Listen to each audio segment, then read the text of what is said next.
Betting యాప్లకు సంబంధించిన వ్యవహారంలో పాత్ర కలిగి ఉన్నట్టుగా జనసేన పార్టీ నాయకులపై కేసు నమోదైనట్టు, వారి పరారీలో ఉన్నట్టుగా విశాఖపట్నంలో ఉన్న పరిస్థితి. ఇందులో పోలీసుల హస్తం కూడా ఉన్నట్టుగా వార్తలు వస్తూ ఉన్నాయి.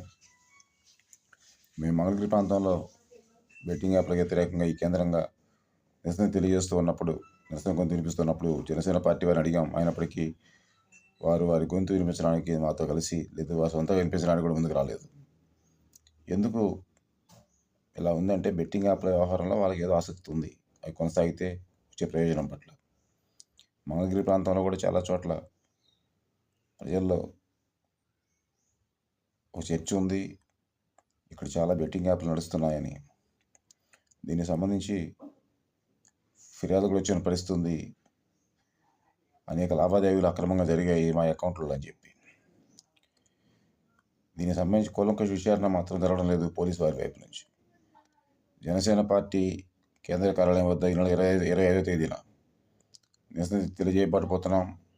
ఈ నెల 25వ తేదీన నిరసన ఉంటుంది జనసేన పార్టీ కేంద్ర కార్యాలయం మంగళగిరి వద్ద.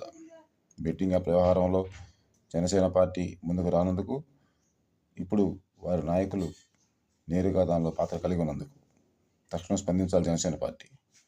పవన్ కళ్యాణ్ అయితే దీని మీద ఏం మాట్లాడటం లేదు.